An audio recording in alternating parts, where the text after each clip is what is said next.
Welcome to another episode of the Beyond Data Management podcast powered by HS GovTech. I'm your host, Cameron Garrison. Great to be with you today.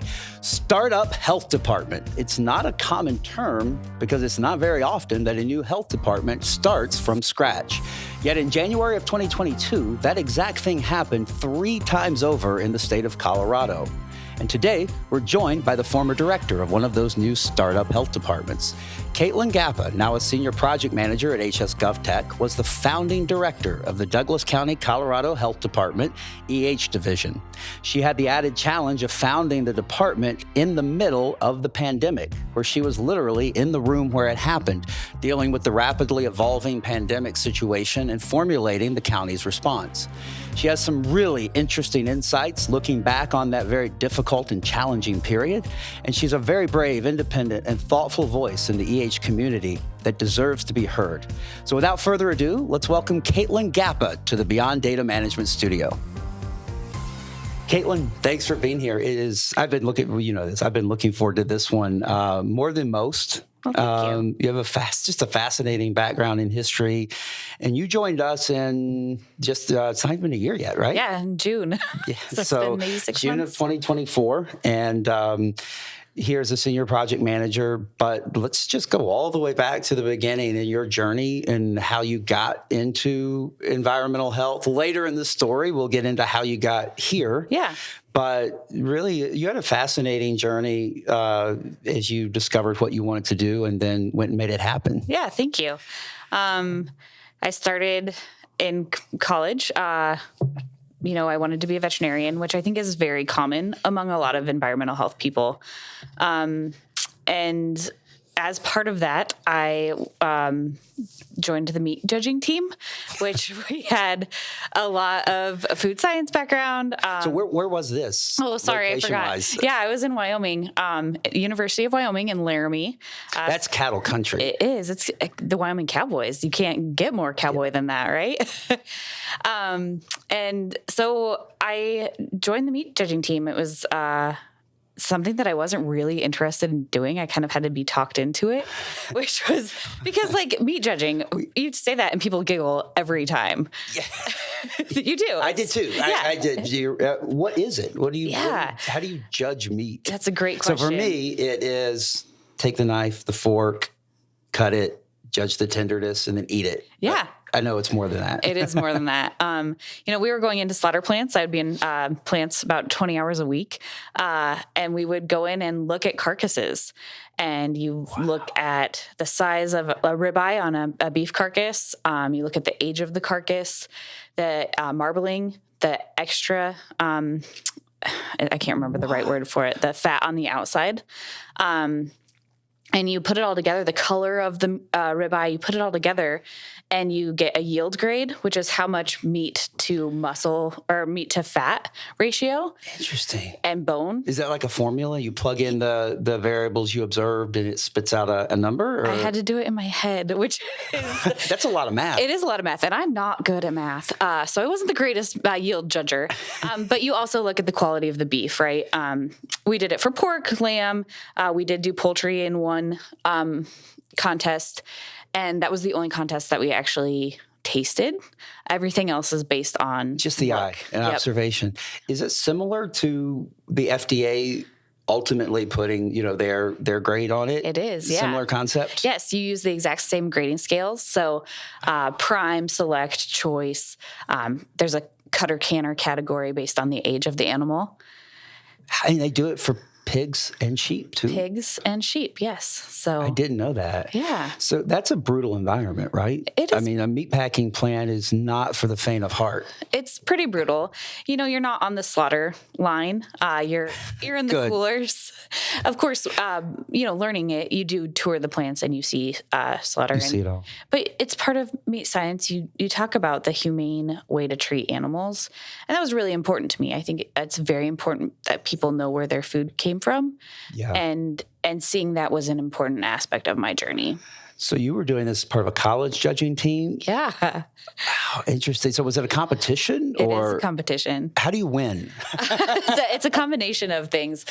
You look both at how you scored as far as saying what the yield grade and the quality grade was. But then you also have to give written reasons as to why you placed certain carcasses over other carcasses. Well, is there objective truth in that? In other words, like is what your results being compared against another person's results, and what makes them right? Yeah.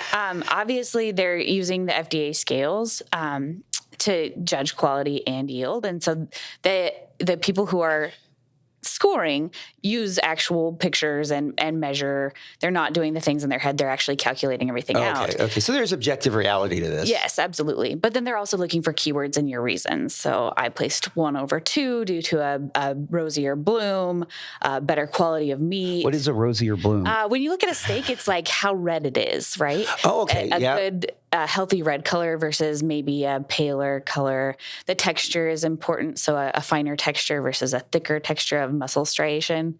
So interesting. Yeah. So you did that, you said, for 2 semesters? Yes. So the first semester you learn, and then the second semester you go travel to all of the stock shows in the United States. The whole country? Yes, all over the country, and you judge meat. How many of those are there? I think we went to Houston, we went to San Antonio, we did obviously National Western in Denver. There's one in Wyalusing, Pennsylvania that we went to, and Ames, Iowa.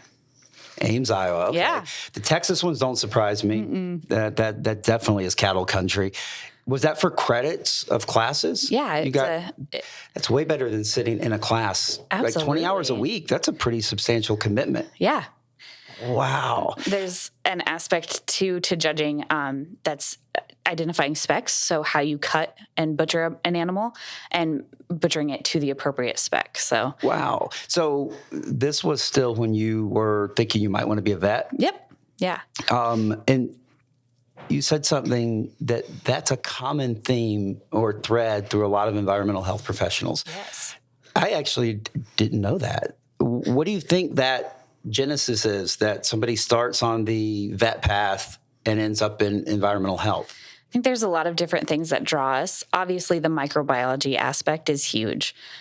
We look at it as a veterinarian, you're looking at pathogens, but also looking at how people become sick through pathogens, foodborne illnesses. So, well, people fail to understand, I think, generally in the public, how much science is involved in even day-to-day environmental health, right? Yes, absolutely. And science, I think we'll get into, because you happen to not only, what's really interesting about you, like you, perfect time, place, right? Everything lines up. You not only were director of an EH department, but ascended to that during the pandemic.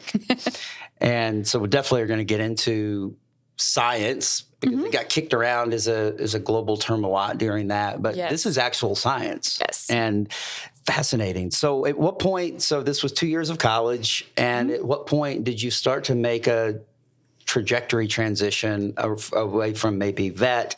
And what did catch your eye and started getting you into thinking of environmental health? Yeah. Moving away from the vet part was a little hard for me. I wasn't making the grades that are required to become a veterinarian, but I was still interested in both the pathogen aspect as well as zoonotic diseases. Those are the diseases that both humans and animals can get. The ones that have jumped, right? Yes, exactly, which we saw happen in real life with COVID, right?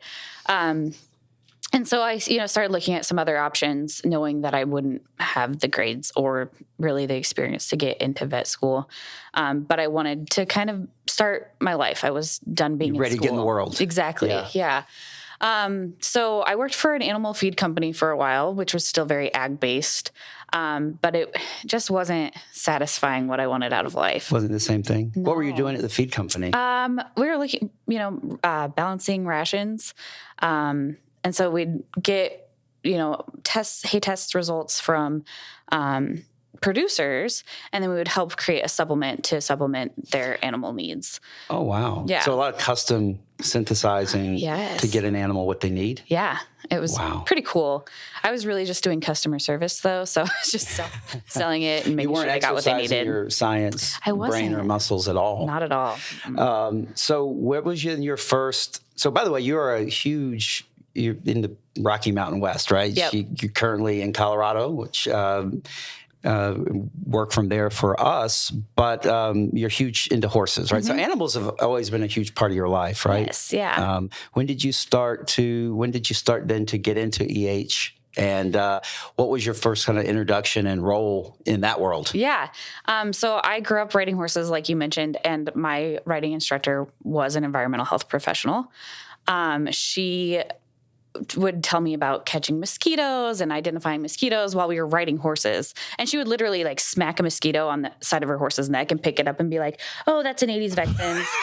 And I was like, you can do this? So I knew it was a vector program. Yeah, exactly. Which so many people have no idea that environmental health commonly does handle vector and the mosquitoes and things like that. Yeah, I had no idea that people did that at that point. And West Nile, was West Nile a thing with horses yet in Colorado at this time? Starting, and that's actually why she had gotten the position, was she was helping bleed chickens.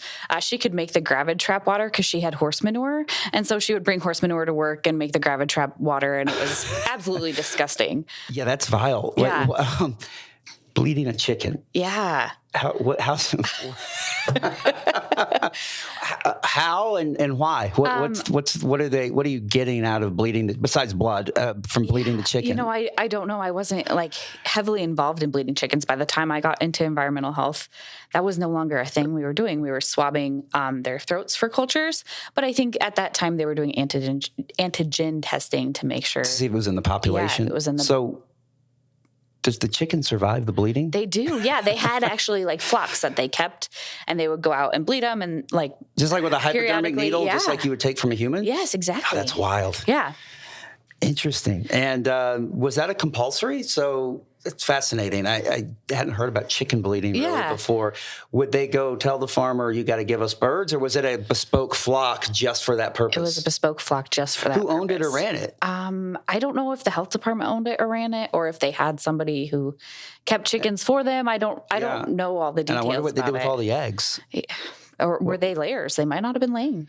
Hence. True. Yeah. True. Maybe it's a bunch of roosters. Could have been. Just all those unwanted ones.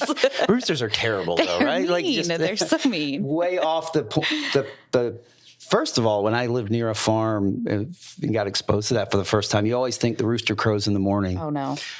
Not the ones I've been around. Like, they just randomly do it at all hours of the day, including in overnight. Yep. Which is insane. And they're also very mean. So bleed more of them.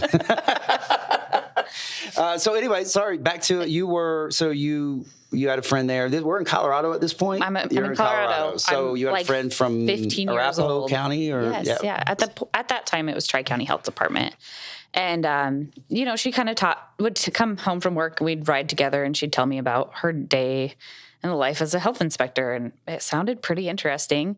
And went off to college, did the food science thing, did the feed company thing, and it wasn't working out. And she said, come apply for Tri-County. You know about food science, and the plant's HACCP, hazard analysis critical control point, is huge. If you mess up your HACCP plan in a plant, you have to shut down until you can identify what wrong and how you're going to fix it. Very expensive. Wildly expensive. That's awesome. So I learned a lot about that through that process. And she said, you have the knowledge, come work for us. So I applied and I became the vector tech, which is an intern. And I was doing that exact same thing, catching mosquitoes, identifying them, freezing them, sending them off for testing. Started as an internship. Yeah. Yep. And well, you stayed with it. So you obviously loved it. I did. Yeah. That is so interesting because how people get into it. We were talking separately from here about people are generally not self-promoters. No. And so like as a result, though, they're not out a lot talking about what does or the value and the importance of it. And so a lot of people just don't know because these are truly humble people. Yes. They're serving and they really love it, but they're not showboats. No. So you almost kind of have to have a friend, right, to let you in on what's going on over there, just like you did, and kind of show you the path and bring you in. Yep. Yeah. I think a lot of people kind of fall into environmental health. CSU has a program that really promotes environmental health, but a lot of people kind of find it. Most people are failed doctors failed pre-med or failed pre-vet students who. Really? I didn't realize it was that high of a percentage that came through that path. Yeah. So these are very smart people. So it doesn't surprise me because there are so many smart people in the field. Yeah. And I didn't realize there was such a deep pre-med connection. It's pretty interesting. So what year are we at right now when you roughly did the internship, just for timeline's sake? 2012 about. Okay. Yeah. And guessing that you got to the end of the internship and they offered you a job. Yeah, I wasn't even through the internship. I was like 2 months in, and they said, we'd love to hire you full time when the summer's over. So I started going out on inspections and learning the trade. What was thoroughly. So at HS, a lot of our folks do ride-alongs. We have great departments. They partner, and that way that it's really important for everybody to understand how the product's being used. Right. And it's just always interesting to me talking to someone who's just done their first ride-along. Like their eyes are open. What was that experience like, riding with the inspector for the first time and walking into establishments and watching that process? It was mind-blowing for me, especially coming from the plant life, right? Where you go into a packing plant, you have a white coat on, you have gloves on, you have to wear a hairnet. If you have gum in your mouth, they'll make you spit it out. And you have to walk through sanitizer before you even get into the plant. Really? Mm-hmm. So like a spray kind of decontamination? No, it's like a puddle so that your boots are sanitized. Okay, worried about the feet. Yes, exactly. And so you go into a restaurant and there's people touching the meat with their bare hands, and they don't have hairnets on, and there's a thing of beef on the floor, and it's kind of, from my standpoint, it's like, oh my gosh, this is being abused. So it probably didn't take long, right? What was the first time you were like, what am I looking at here? The first wake up call that crazy stuff has to be dealt with. Yeah.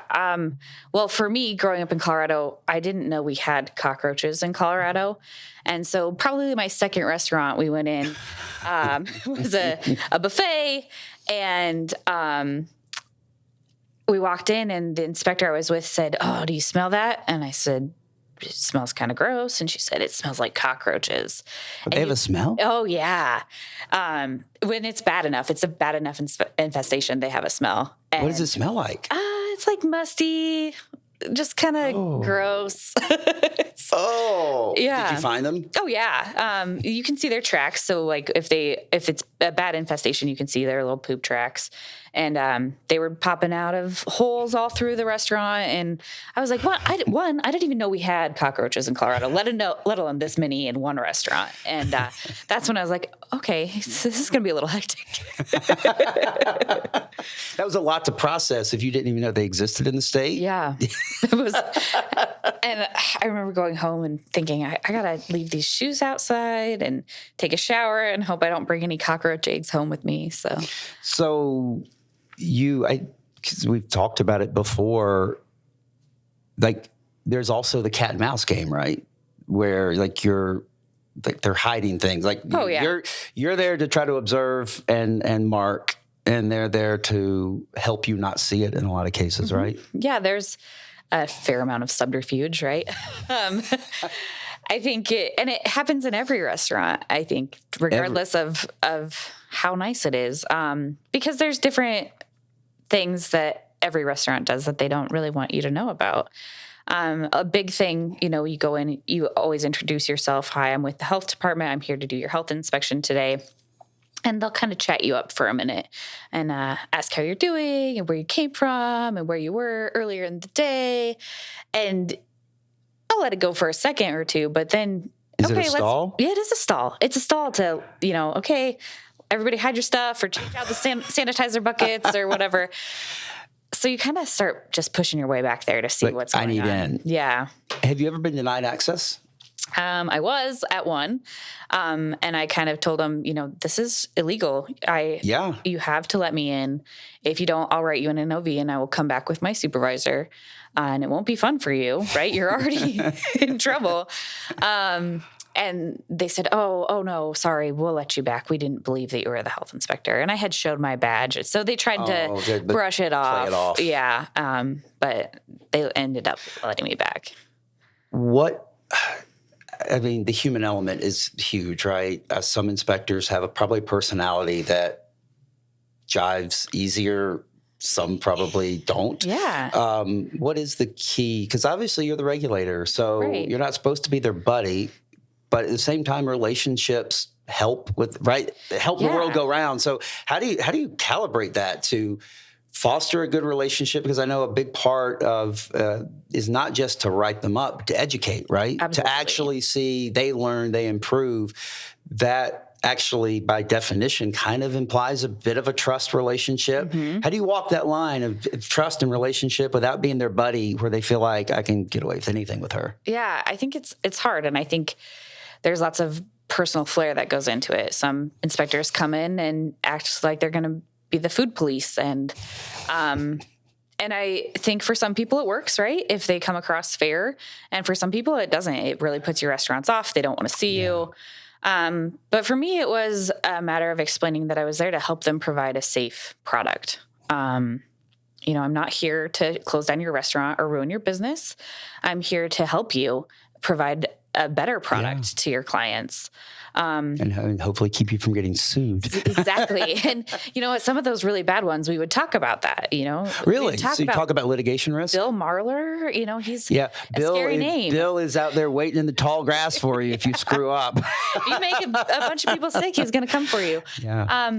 So sometimes you do kind of loom that kind of threat.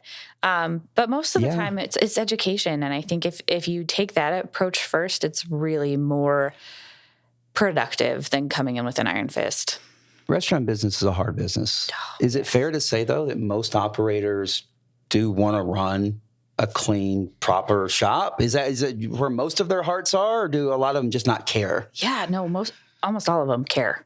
I think it's their business. It's their livelihood. They want to do a good job. They want to provide an awesome meal to your family, but they also want it to be safe. And I think if you can find common ground on that, you get really far as an inspector. It's interesting. So obviously you didn't just do restaurants, but it's usually one of the bigger permitted portfolio pieces of environmental health. You kind of did it all, though, right? Yeah. In the county that you were in, at the time, the district that you were in, you didn't just do restaurants. Yeah, when I started, we were generalists.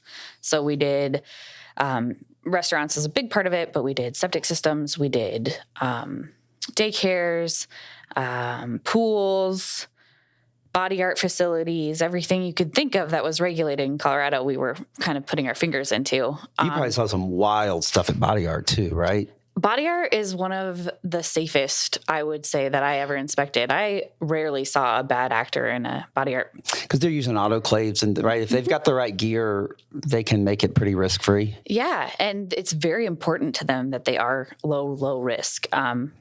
They often knew more about bloodborne pathogens than I did. Wow. I was called out one time for accidentally touching a squirt bottle that had already been wrapped and was considered sanitary. Sanitized. And I touched it to look at what was on it. And he said, now I have to rewrap that. I have to go wash my hands, disinfect that, and rewrap that. And you kind of are harshing my jam here.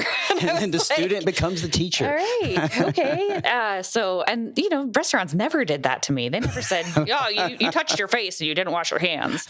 But body artists are pretty top tier. That's excellent. Were you at the time doing the licensing the actual practitioners and the establishments, or just the establishments? Just the establishments, yeah. So but you're kind of seeing the practitioners if they're there when you're inspecting. So you do get a window into it. Some states are actually licensing the people and at the same time. So we're up to roughly what in the timeline? Or how long did you, as a generalist and inspector, how long were you out in the field? Yeah, as a generalist, I was really only doing everything for about 3 or 4 years, and then they split it out. We moved to the food code, which, as you know, is a huge regulation. Yeah, that was a big transition for the state. And at the same time, we moved to a more detailed on-site wastewater system. Although WTS. Yeah, thank you. And that was really intense too. And so, looking at it, it was like, how can we all know this much regulation in a quality manner? Yeah. And so we decided to split it out. And I loved OWTS. I loved driving around in the country and looking at fields, soils, ag kid, I'm a nerd. But I saw the writing on the wall. Restaurants are where you're going to learn a lot and you're going to get promoted. So I decided to stick with that and stuck with that until about 2019.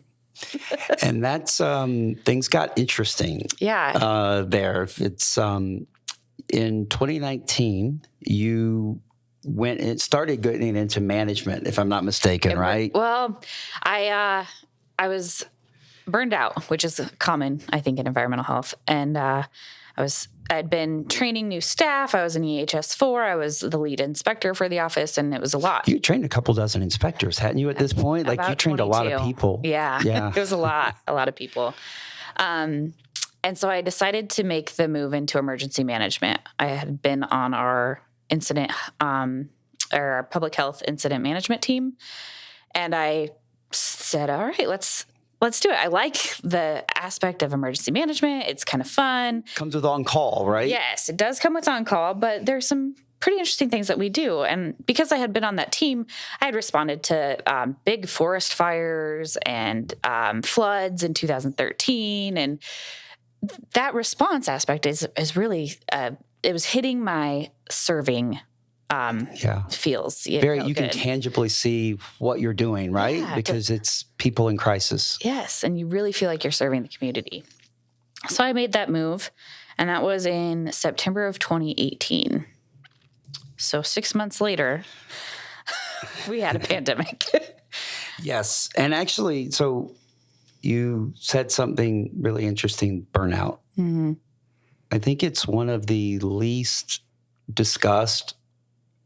I don't know that anybody's trying to intentionally sweep it under the rug. I think that's probably extreme, but the outcome's the same. Yeah. It's not talked about. And there's a lot of people who have left the field for that exact same reason, for burnout, for stress. Like, mental health is something that doesn't get enough attention paid to it in that job, does it? No, it really doesn't. I think I just mentioned I trained 22 people when I was an inspector.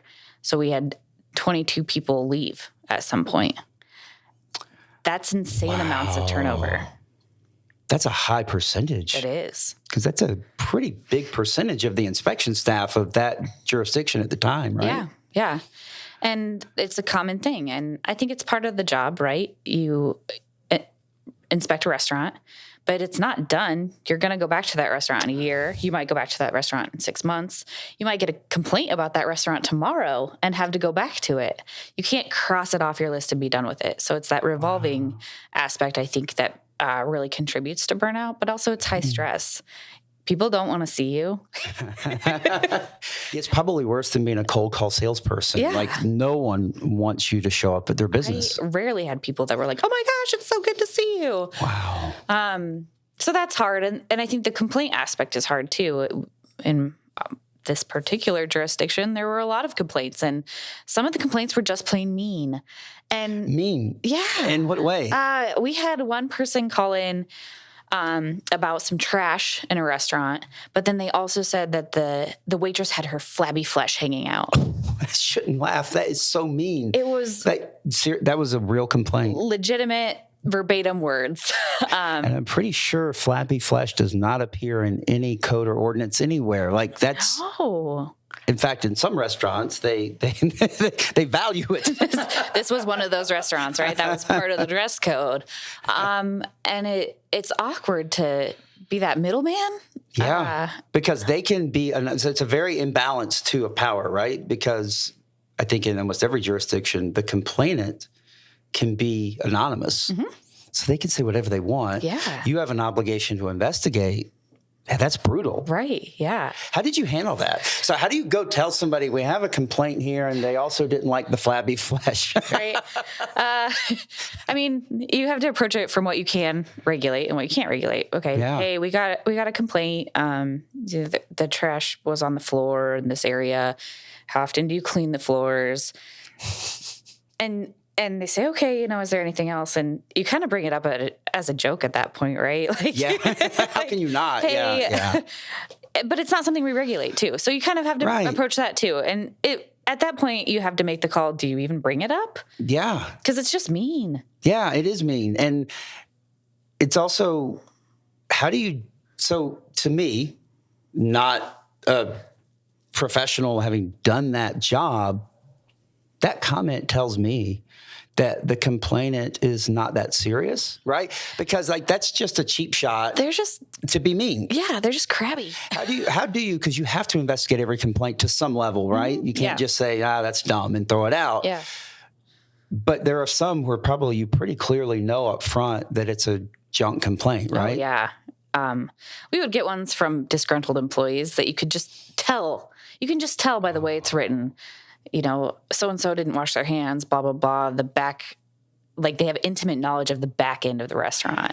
And so they're trying to weaponize the health department to settle a score with their employer? Yes, yeah. Jeez. And so you can kind of pick up on it and just, at that point, you just give the restaurant a call. Hey, we got this complaint. How often are you cleaning your floors? What temperature do you keep cold things at? You're doing your due diligence, making sure that they know their stuff. Yeah. And then 90% of the time they say, oh, did so-and-so make that complaint? We just fired him yesterday. And then it all makes sense. Yeah. Yeah. How many, generalizing, and obviously that's always dangerous, but how many complaints fall into that almost ephemeral trivia revenge category?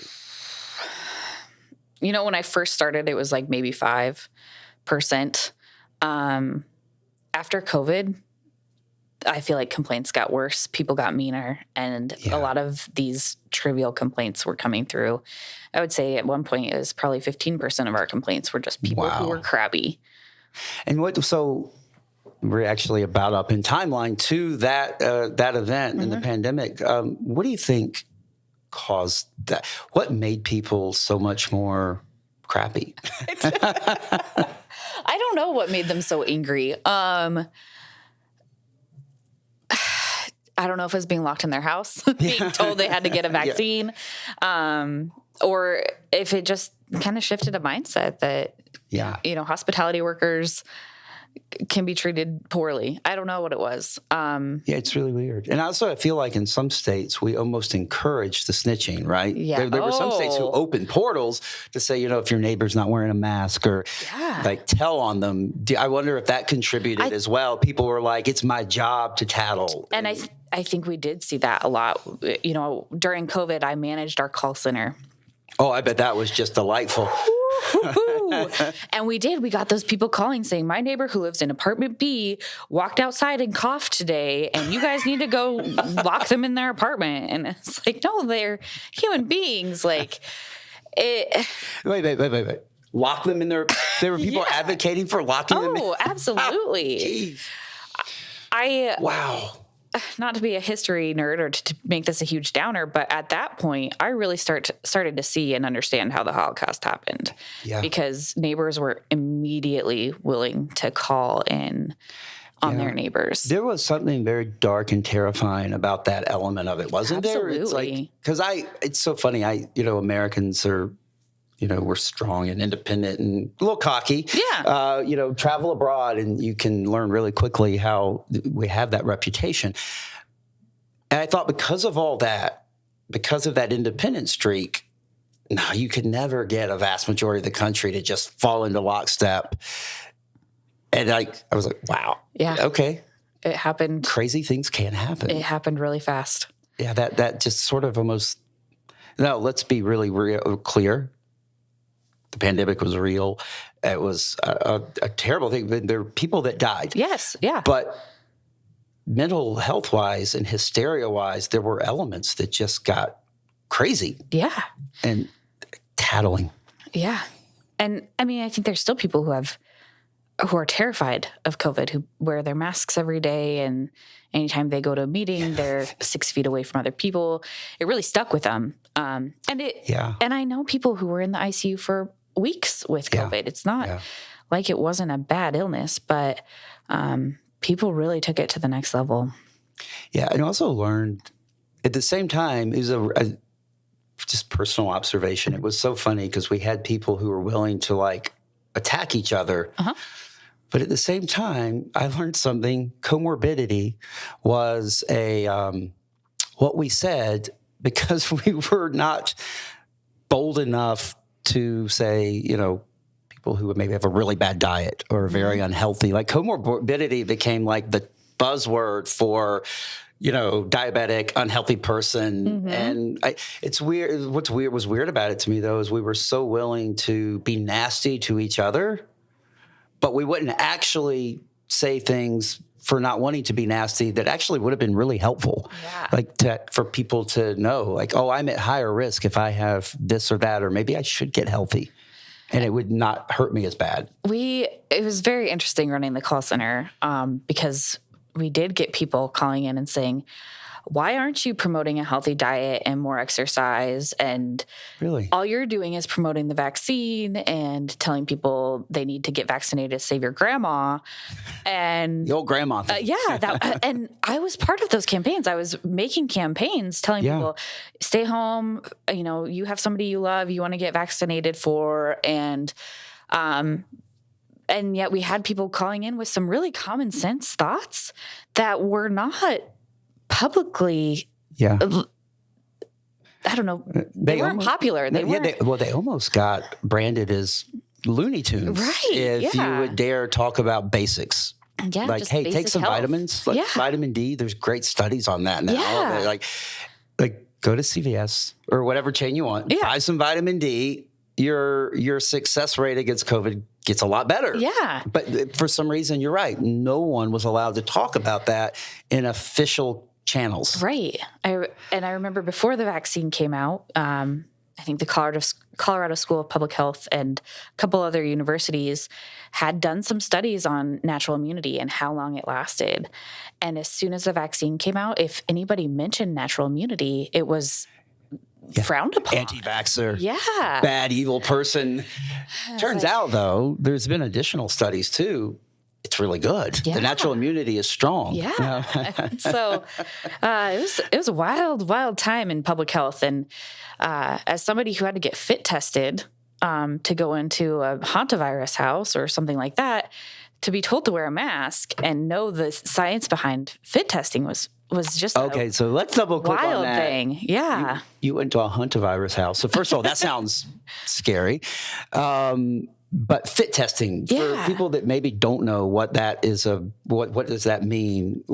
Because I think it's crucial to the broader conversation about what we went through during COVID. Yeah. Because you never heard about the science of a mask and how to make it work, right? So what was involved in that? So I guess I'll start at the very basics of masks.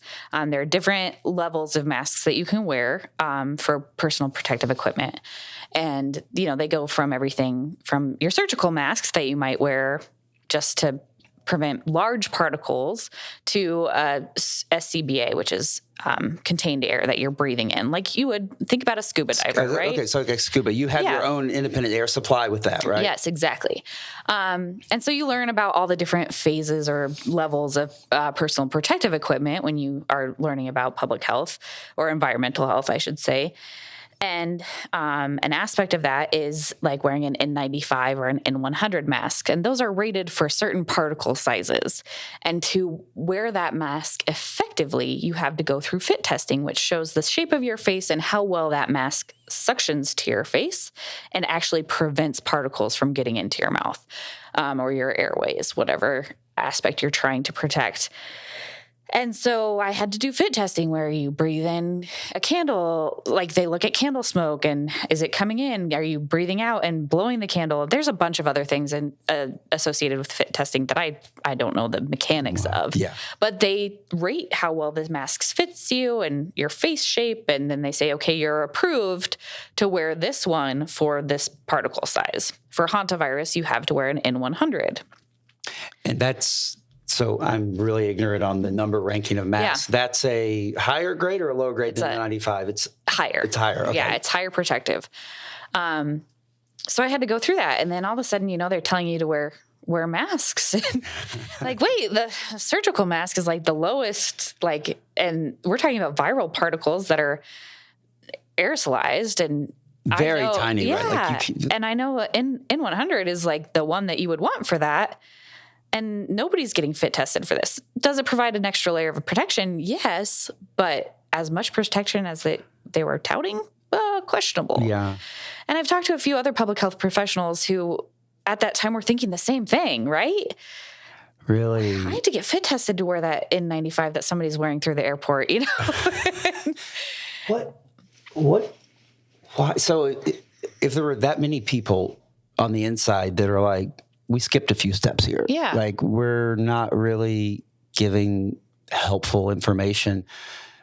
How did it take hold so hard? I think because you were inside, so you got to you were there. You got to see that up close. How did so many people decide to like check the science at the door on some of this stuff? Is it because it's too complicated to explain fit testing to the public, and there wasn't enough of those higher end masks, or how do we get to that crazy world where we just repeated things almost like a little safety blanket, but not paying attention to whether it was the right thing, being worn properly, et cetera?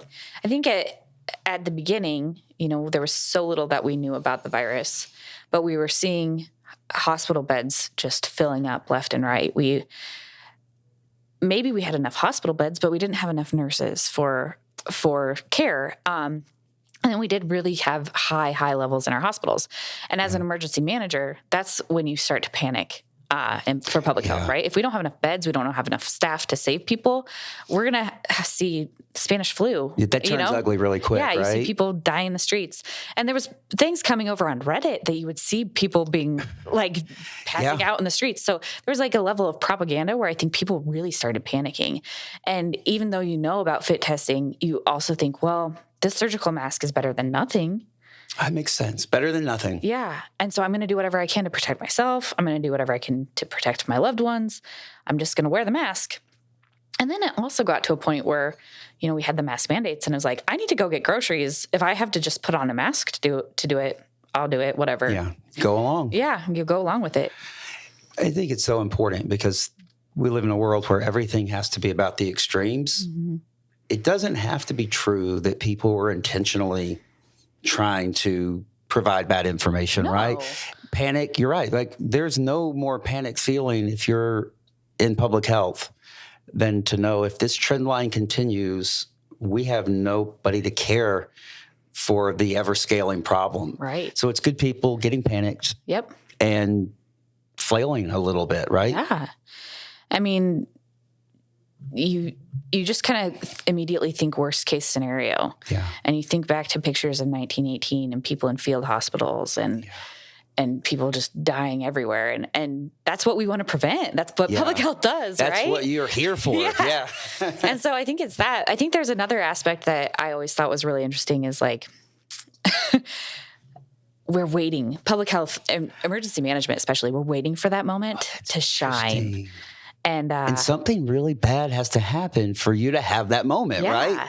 Which must be a weird feeling. It is. Because you're ready for it almost like to justify all of that training work and expense investment. You almost need the bad thing, but do you feel, is there a lot of confliction there? Yeah.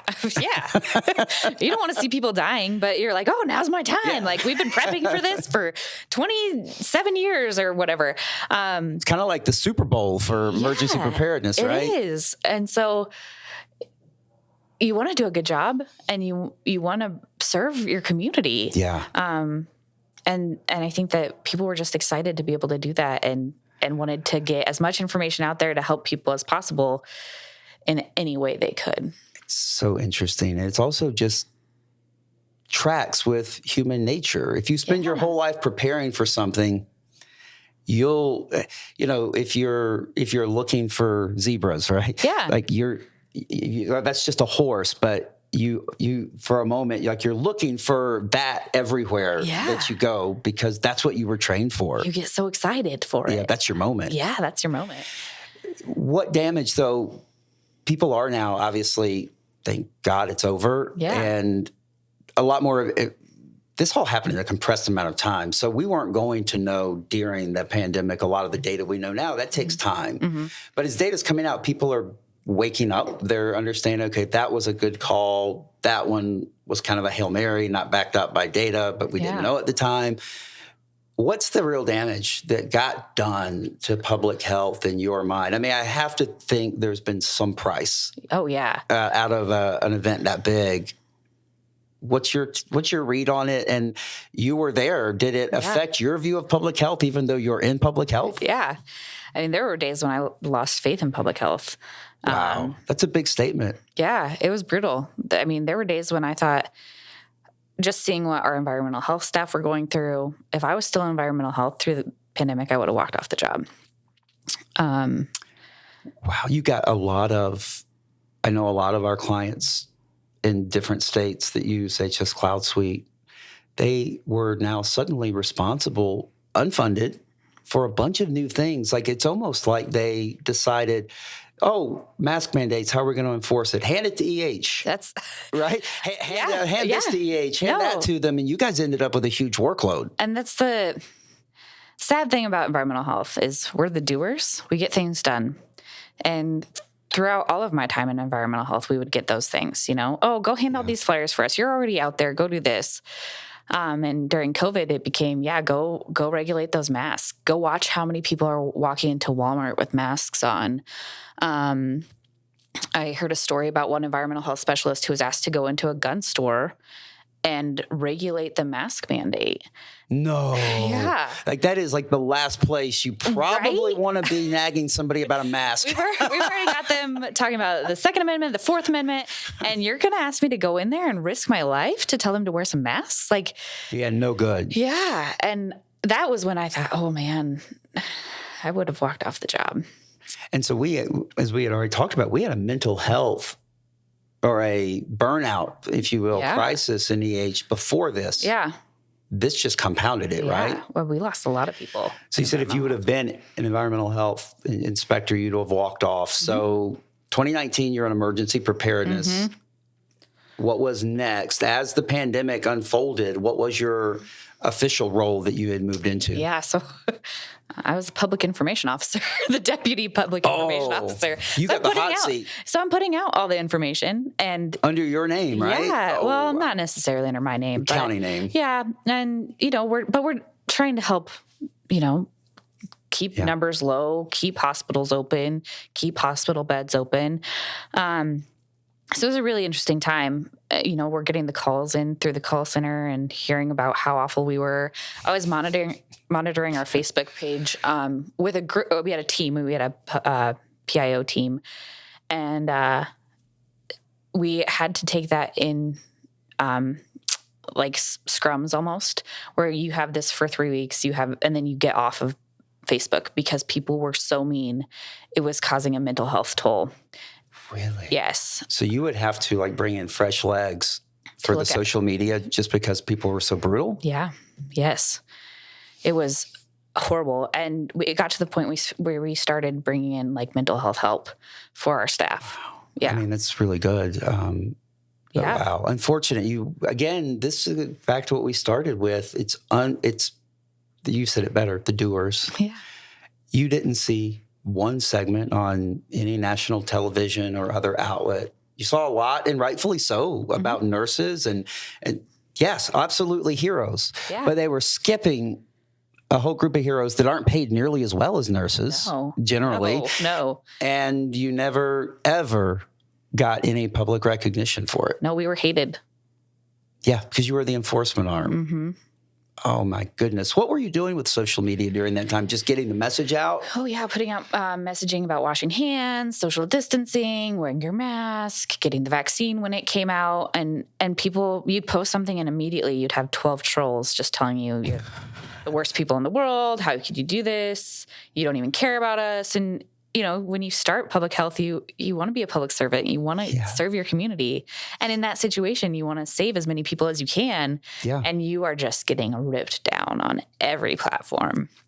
So you were in the room where a lot of the decisions got made for your county, right? Or not really? County. What was it like behind the scenes as the public information person? How did the sausage get made on policy? Yeah. How did that happen? How did these different mandates come into being from your local level where you were? It was really interesting because from the planning side, you plan for your local level, especially in Colorado, we're a home rule state. So you're looking at your own little area. And we started making policies and doing things, but then all of a sudden we would be derailed by something that came down from the state, which was really, really difficult. And we would be made aware of it at the same time as the public. Really? So you'd find out on television just like the public? Just like everybody else. So the communication shop in the governor's office was not giving you any help. It was last minute. So well put. That's much more diplomatic. Yes. So it was a scramble. We were changing policy and guidelines and trying to get information out every day, and it would change from one day to the next. And people were so frustrated by that. Yeah. Like, why didn't you give us a heads up that this was going to change? Why don't you know more about this? And it was really hard from the communication standpoint. So what were those meetings like? What were the meetings like? Was there ever like disagreement from within whatever the group was that was trying to formulate what are we going to do next? Was there disagreement? Was it chaos? What was it like? I think a memory hold a lot of it. There was chaos. There was stress. I remember we were in our in a room at one point. This was before the lockdowns. We were there until 10 p.m., getting ready to put together a press release and drafting how we would react. And then the next day something came out and everything we'd worked for wasn't even. Never mind. Yeah, it was obsolete. So there was frustration. Yeah. And I think that's a lesson learned, right, is knowing how you don't ever think from a public health standpoint how politics are going to play into responding. That's a great point. But it's a lesson learned, and it's something that I hope that every public health department starts to think about and work with their elected officials to plan for this next one. So you had plans on the books for different things. What was your baseline playbook that got dusted off going into the pandemic? Yeah. We have what was called a FEOP, a Public Health Emergency Operations Plan. FEOP. Government in the alphabet system of acronyms. FEOP. Yep. And that was our playbook. And that was a playbook that Was that from like the swine flu, or what was that one based on? Or was it 1918? It's kind of it's just a conglomeration. It's everything that you can think of. And yeah, H1N1, I think, was probably the closest one that we had learned from. We had done pods which are points of dispensing. So we're giving out vaccines during H1N1. But H1N1 was like peas compared to yeah, it didn't hold up. Yeah. And I think H1N1 was a known illness. Flu is known, and even our biggest plans were for pandemic flu. And this was a novel coronavirus, right? Totally different pathogen. We had a small annex for a novel virus, but it didn't get a lot of time or thought leading up before. It was it mostly flu-based? Yeah, it was mostly flu-based, which was nice because COVID did have a lot of flu-like symptoms, right? So that was a big player, but it didn't take into account politics or elected officials and how that would play. So taking that into account, what would you say to agencies?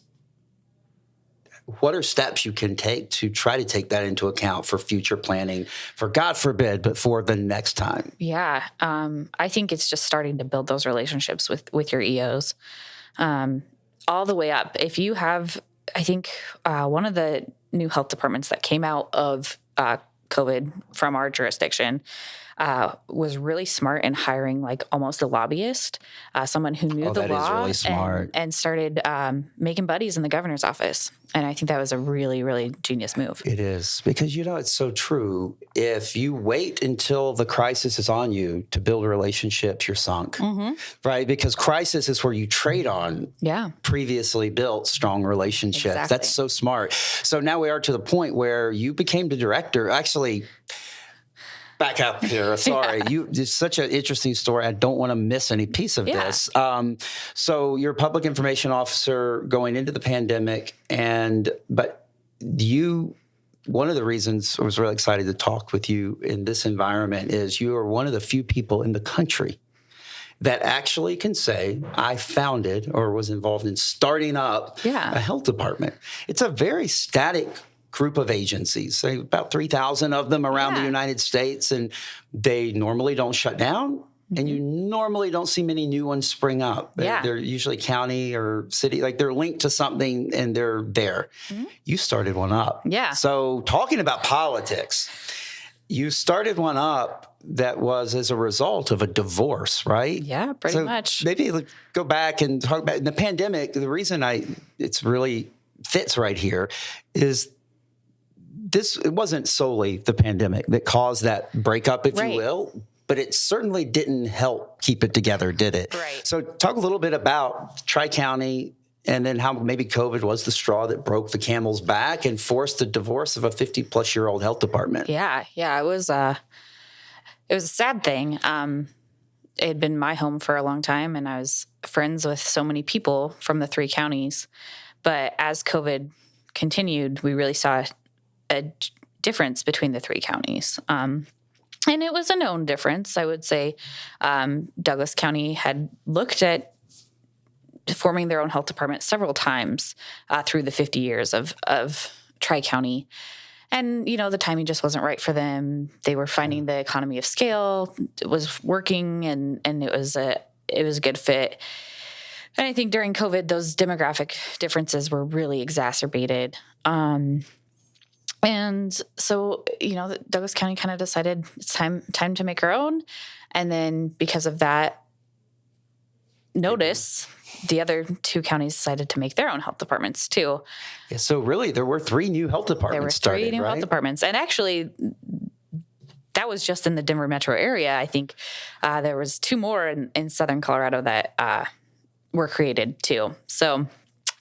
That's right. I forgot about that. Yeah. So I think it might have been a more common thing than we thought, but it really, I think, just showed that each county needed their own public health agency to provide the services that are needed for their county.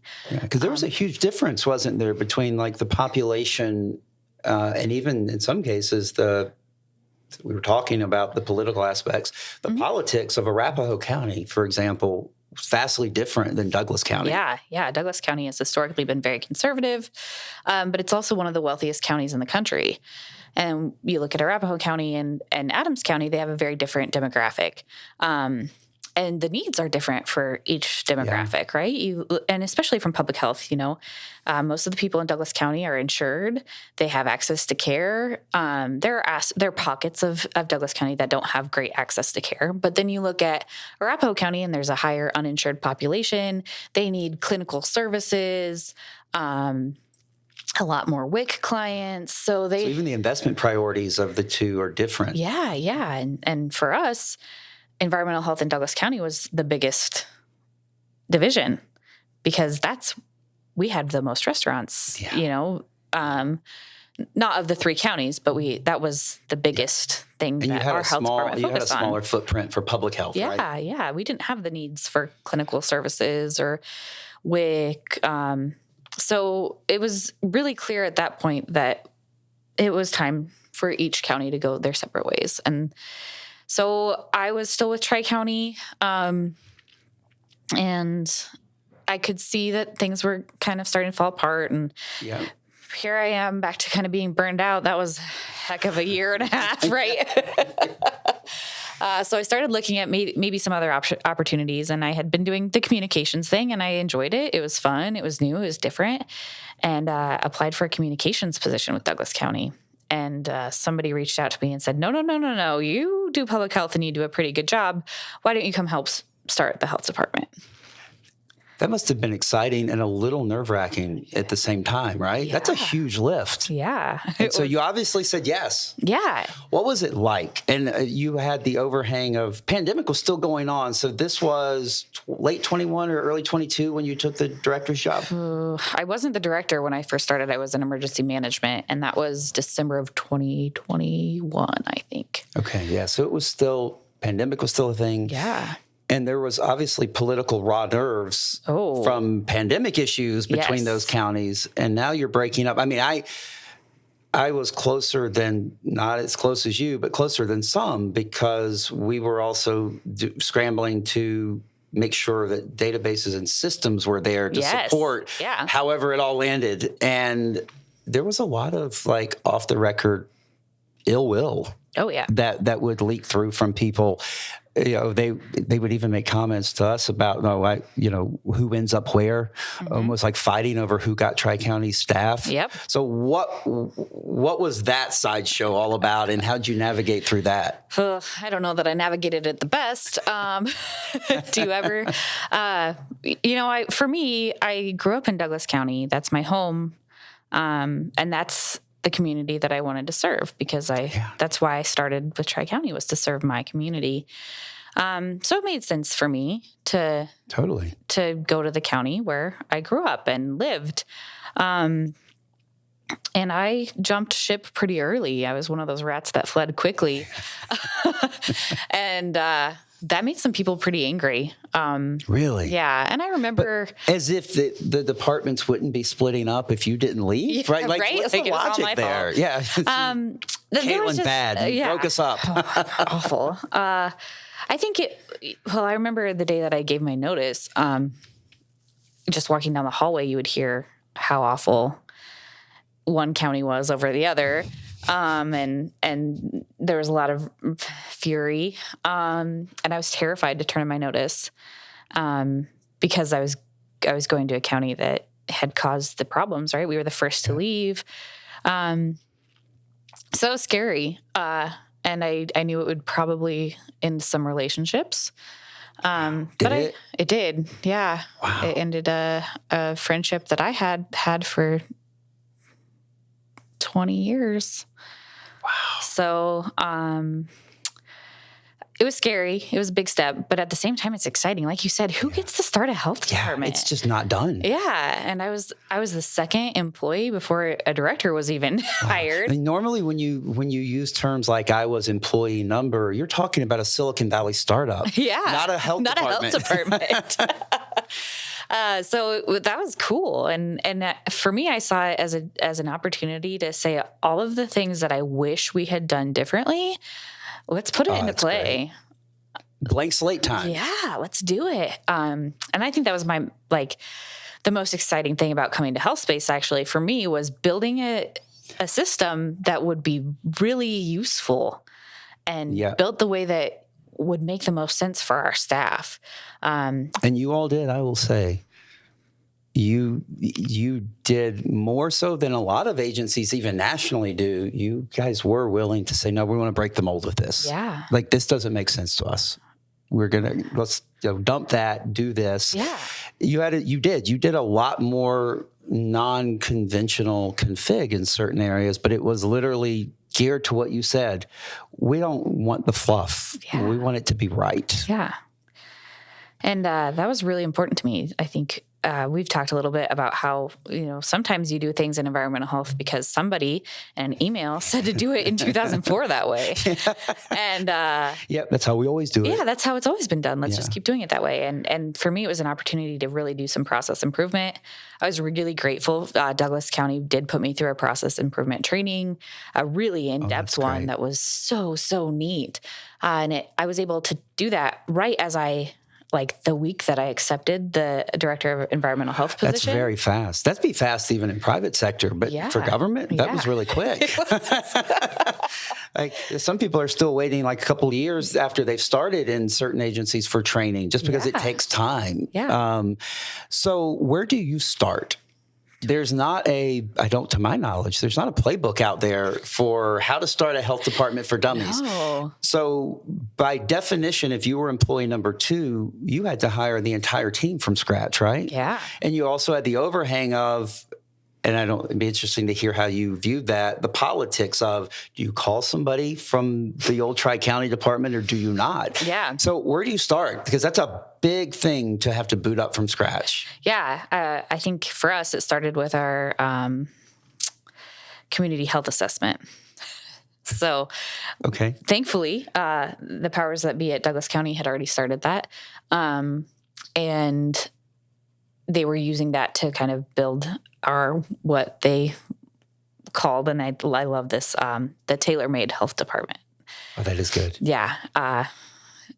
they did a really good job with the marketing for that. And we started looking at how we were going to do that and hiring based on that and looking at our divisions and how we would meet the needs of our community based on that assessment with our divisions. There's something should be, most people would probably say it's obvious, but it doesn't always happen.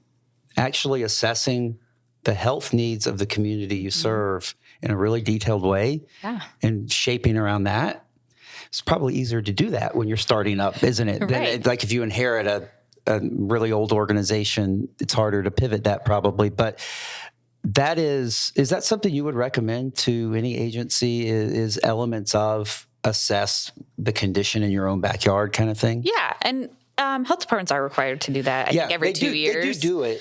But I just happen to know because I had a peek at yours. You all went kind of level 2. You went deeper, I think, than a lot of them do standard. I don't really know the details of it, but I think, yes. I mean, that was really important to us. We really wanted to ensure that we met the needs because that was such a point of contention for the former health department. So we really looked at that and started building our divisions based on what the needs were. And some of the things that came out that were really interesting were like slips, trips, and falls were a huge concern for the community because we have an aging population. Really? And okay. So, well, environmental health really doesn't do that. Yeah. So who does do that, right? So it was really interesting to build our divisions based on that. But public health as a whole looks at your community. Environmental health, is kind of in the background doing all the things to make sure that your community isn't getting sick and people don't realize all the things we're doing in the background to protect groundwater and restaurants. And by definition, right? Prevention. Regulation that prevents, it's like you can't, you saved and caused a lot of good, but how do you prove it? Yeah. Right? Because the bell never rung. Exactly. And that means you were successful, but it also means that it's kind of going to be obscured as a result, right? Yeah. Yeah. You can't say we prevented this many foodborne illnesses this year, right? Right. Because you don't know how many people would have gotten sick without your work. Right. So that is a really difficult aspect of environmental health. And I was really lucky to work with a group of people who valued and recognized how important environmental health is. How many people did you hire? I think I hired 8 people. I should know that better. They were all really great people. So I started as the director of environmental health in May. And we had a go live date of September 1st. So I hired as many people as I could that I felt were good fits. There were a few. I didn't have a full staff when we started because you weren't full boat at launch, were you? And but it was important to find the right fit for our team. We were a really small health department. Even looking at other health departments with smaller populations, we were really lean. And that meant we had to work hard. And I knew that took a certain kind of person to be able to do that. That's a culture thing, right? Yeah. And it's a hard culture thing too, right? Yeah. You are beholden to your taxpayers when you're a government agency. Yep. So you want to make sure you're doing a good job, but you also have people who have needs. They need to be able to provide for their family. And that was a really hard thing for me, is like knowing we had staff who qualified for WIC who were who were working for us. That is tough. And knowing that they had some heavy loads on their shoulders. But that's common in every health department. Really? I should probably have known that. Yeah. But seriously, you're right. We talked about it, paid way less than nurses. Yep. Underpaid for a lot of stress and a lot of pain. But culturally, you succeeded. Well, thank you. Because you had to do everything fast. Mm-hmm. And if I recall, I could ask Zach, but you would know too, you were there. I think the core part from contracts in place to the initial it's wired up and on was about 60 something days, even for an implementation. Yeah. So if you're wondering how can we go live faster? She knows because 62 days, I think was the number. I could be off a day or two, but right. That was fast. Yeah, it was because you didn't, fast. and you didn't even really have a true standalone data management system. You were converting from, because you were in a unified tri-county database. Right. So it was you were just a subset. Yeah. And you had to boot up a whole one, which honestly, for most people, would have taken up all their bandwidth. Yeah. But you were still having to walk and chew gum at the same time, hiring people, still dealing with, post-pandemic kind of fallout. Mm-hmm. And you got some support from the state, right? Oh, They were in a very supportive. Political environment. The state was so supportive. Yes. Yeah. And I know that they had folks that raised their hand to say, hey, we'll help sanitize their data coming out of the old Tri-County. So it was amazing to see a state agency support the lift that you had in front of you so thoroughly. Yeah, they were really great. And we did have that support. It was a team. It was a true team that put things together so quickly. But I was hiring people. I was building our database. I was training. I was going out and training wastewater inspectors every day. Every day? Yeah. For the first 3 months. That was intense. It was a lot. Because I know there was a lot of meetings with our team. Yeah. On the system. So how are you in that many places? Yeah, it was a lot to do. I had a really good staff though. Like I said, I was able to lean on a lot of people and they picked things up quickly. They thankfully HS Cloud Suite is wildly intuitive. So especially when you set it up right, so people could just knock down things and it didn't take a lot of time to train them on the system, but obviously the knowledge. And that's a key point if you set it up right. Right. Yeah, thinking of it as intuitive is really smart. We should set it up in an intuitive way for how that agency works. Right.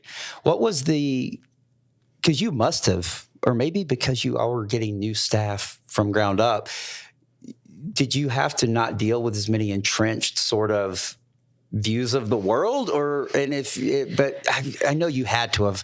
And how did you get around that so quickly to go live in 60 days? Yeah. And actually manage to not replicate a 20-year-old system just in a new package? Yeah, that was a really hard thing. I was lucky in that I had, like I said, good staff who were, when we talked in the hiring process, we talked about how it wasn't going to be the same thing that we knew. So if I did hire somebody who already had environmental health experience, they were kind of already pre-prepared to do things a little bit differently.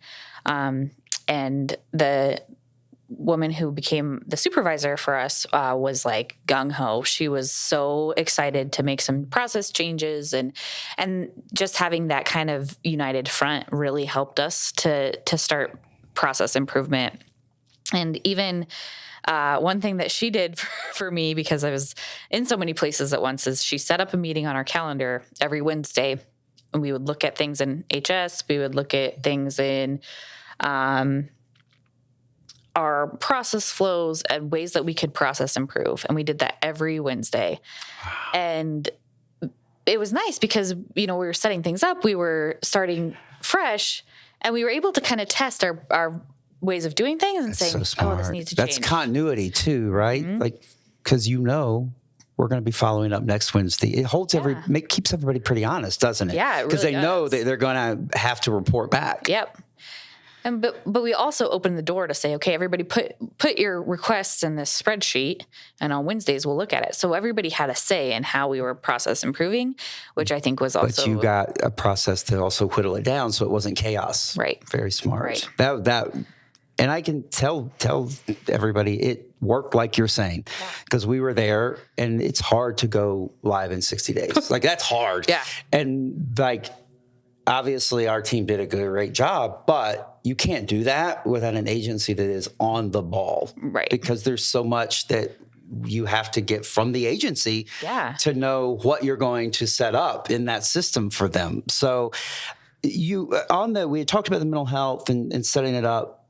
I can't help but think, because you mentioned it in conversations in passing before, a lot of times once you've been in leadership for a long time at an agency, it's so easy to forget. Mm-hmm. like what that day-to-day grind was like, but like what's not fresh. Yeah. And it leads to a disconnect between leadership versus inspectors on the street.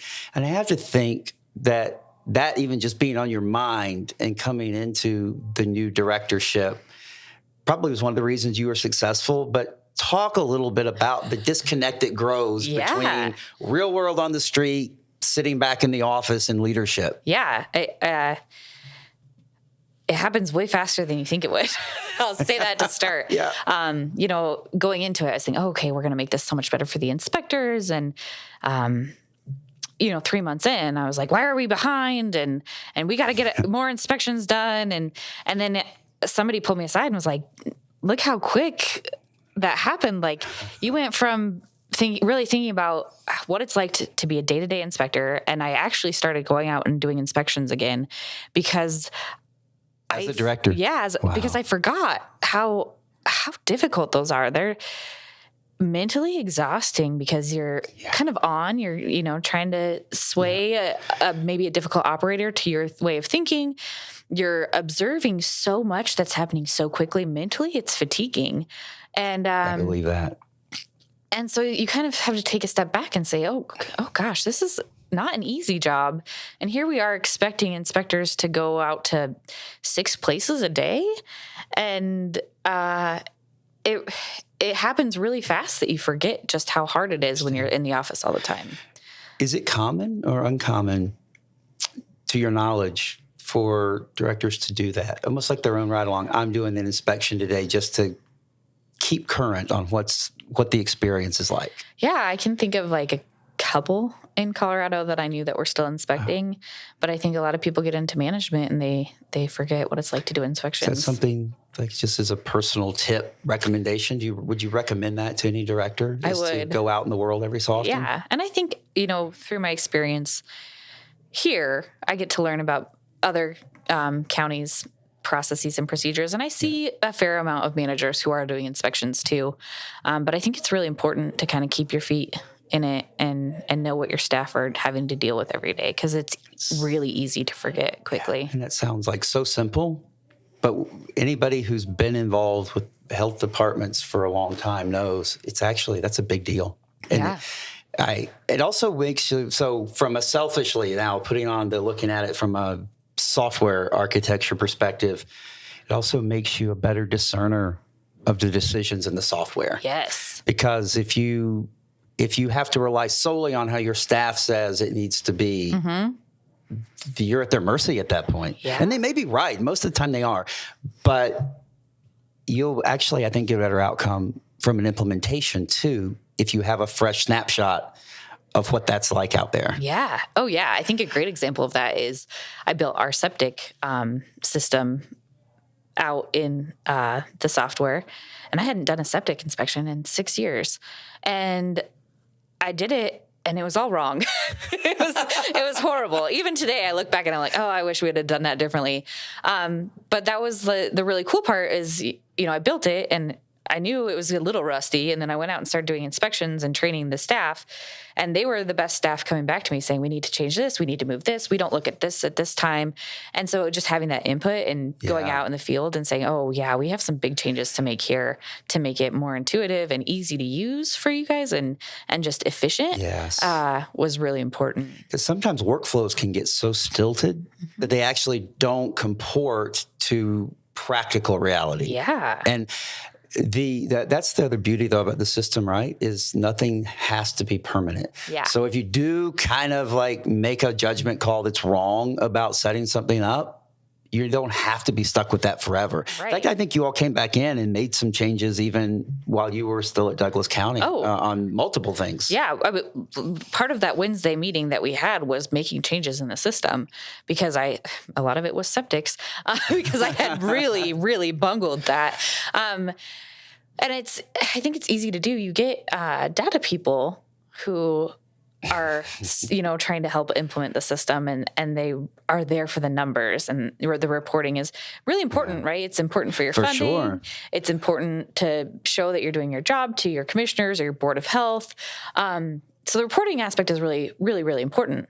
But if you have people who are designing your system based on data, they're not designing it for the inspector and the efficiency of them. And that's where I think people step wrong a few times. And what they do and what they overlook commonly is if you build it just for the data dashboards and it's not intuitive for the user in the field, your data dashboards will deteriorate over time because they won't use it properly. Yep. They will skip anything they can because it just doesn't make sense to them. Yeah. And so your dashboards are going to be beautiful for maybe a few quarters.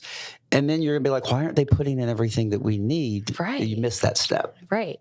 That's actually really, again, things that probably are obvious if people think about it for a minute, but not often thought about for a minute. Right. Yeah. You don't necessarily Smart. think about it. And a great example of that is with our septic systems. I wanted to get the soil types in like every lot that we had in Douglas County because I thought it would be so cool to make a map of all the soil types and we would know where all the dots and arcos is, right? So here's my data nerd coming out. And it would be cool, by the way. it would be super cool. But my inspectors were like, one, how do we know it's accurate? We're hoping that Spoken like a true inspector, right? How do I trust that? How do we trust what they're saying? And two, like, how are you going to do that? And why? Like, what's the real expected outcome? And, why? Such a big yet small question. Yeah. But a good one. In my brain, I just thought it'd be really cool. But I guess it's not necessary. The NRCS has these maps already. True. That does exist, doesn't it? So why am I wanting to recreate this wheel? So thankfully I had people asking why too. Why is a really smart question to ask frequently, isn't it? Yeah. In all aspects of life, not just this. So there's nothing wrong with cool, right? In fact, it makes things fun. Yeah. How do you rank it, though? Would you say, we talked on a recent episode about go live fast, implement slowly. Mm-hmm. In other words, get yourself using the system for your baseline job and everything you know you need. And then you can refine, maybe said better, the cool stuff over time as it makes sense and isn't disruptive to the core organization. Where does cool fit in your mind with, again, if we're advising somebody that's going to implement data management. Yeah. They haven't either done it in a long time or have never done it. How do you strike the balance of necessities, eat your vegetables first, and then the cool, fun, or dessert later? How do you think of it? How would you advise them? Well, that's a tough question. I think, with the right data person, anything's cool, right? If you're looking at it. Yeah. But I think you also look at the practicality aspect of it. I was actually thinking of this last night and what my ultimate goal for the system was to really help with workload, right? That's the goal, is to say, how long does it really take an inspector to inspect each different kind of restaurant?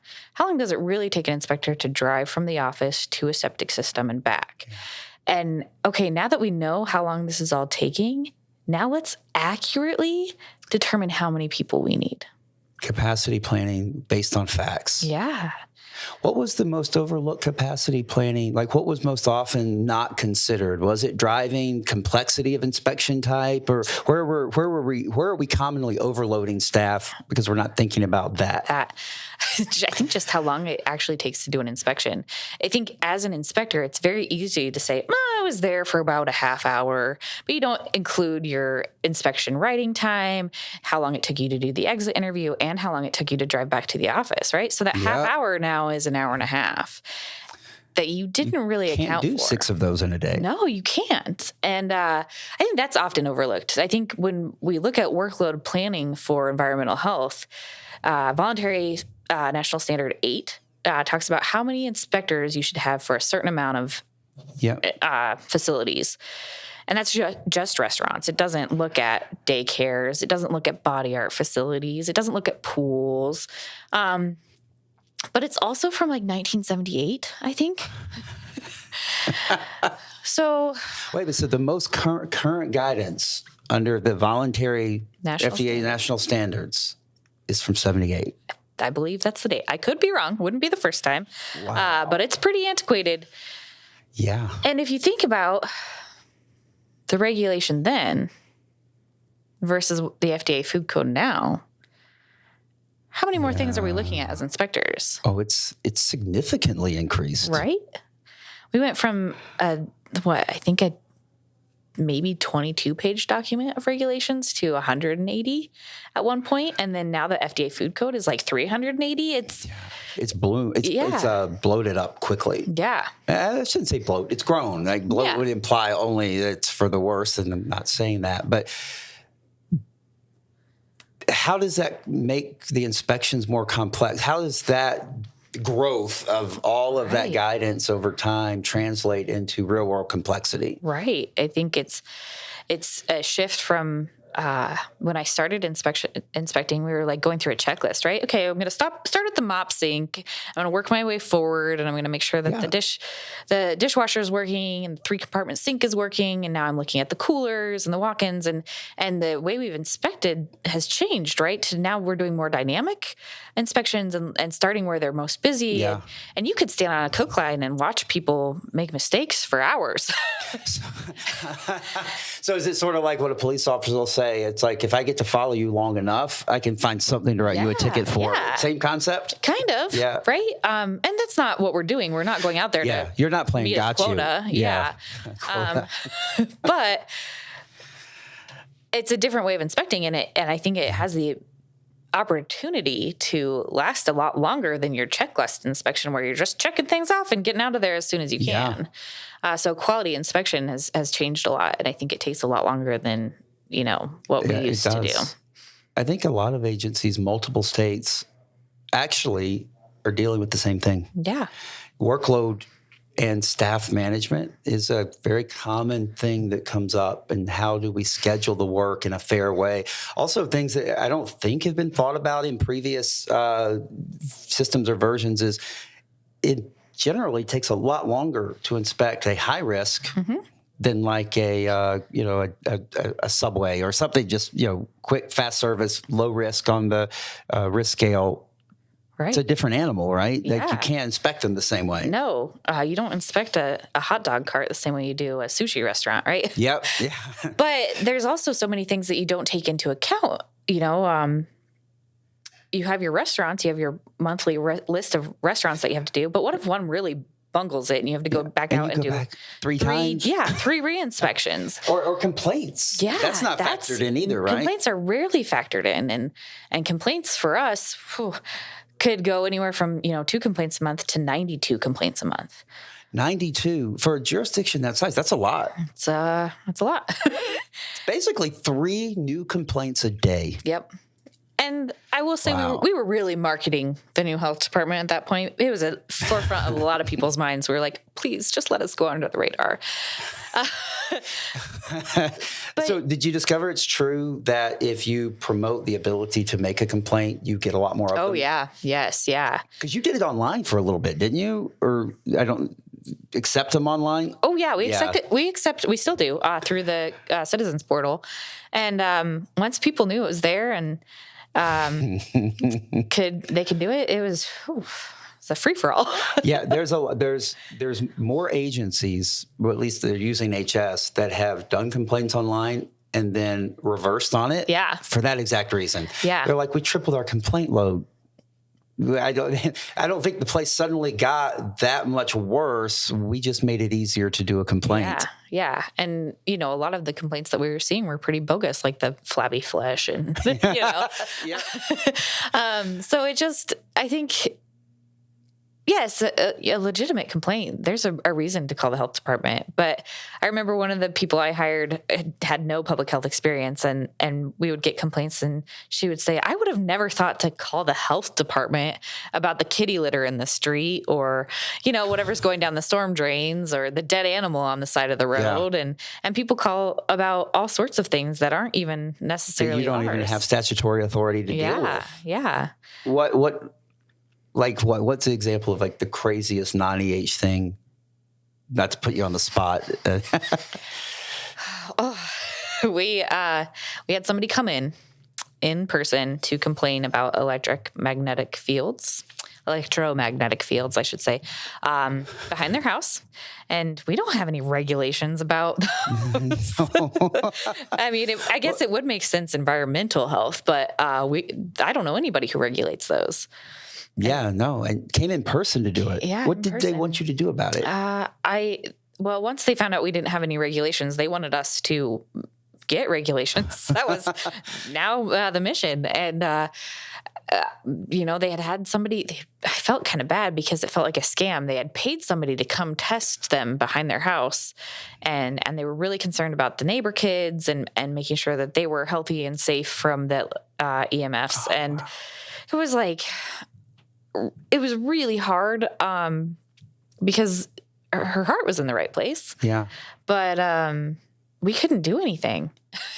Yeah. And yeah, much less make rules about it. Yeah, we can't just off the handle. That's a process. So you said they came in person. How often does that happen now in the internet world? Do many people come in person to file a complaint? It's pretty rare these days, but it still happens. Yeah.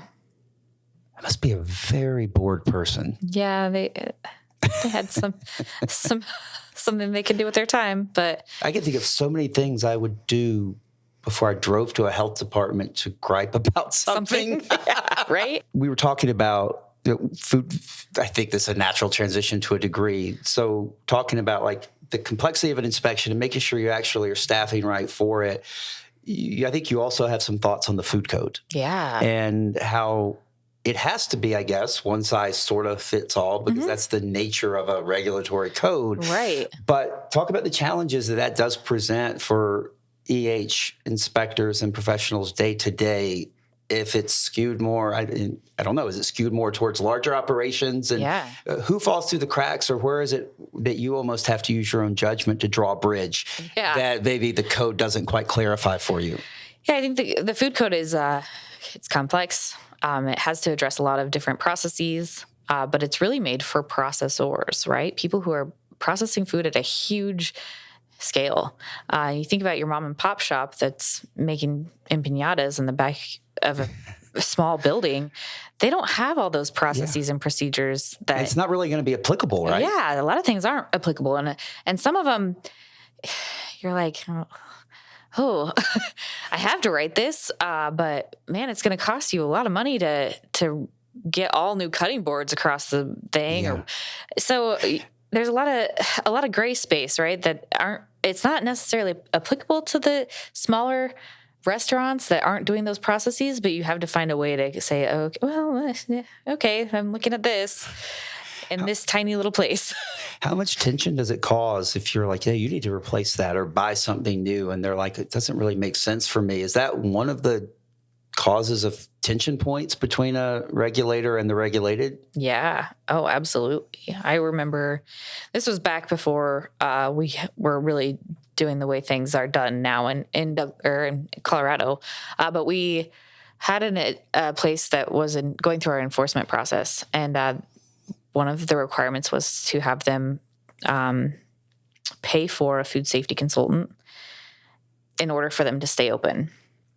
I think they spent something like $45,000 to keep their business open. And the tension in there, you could cut with a knife, They right? didn't like that very much, right? So when you start putting those requirements on restaurants, I think it's really hard. In the long run, they came out with a wildly cleaner kitchen. They knew a lot more. I think there were positives, but they were $45,000 poorer.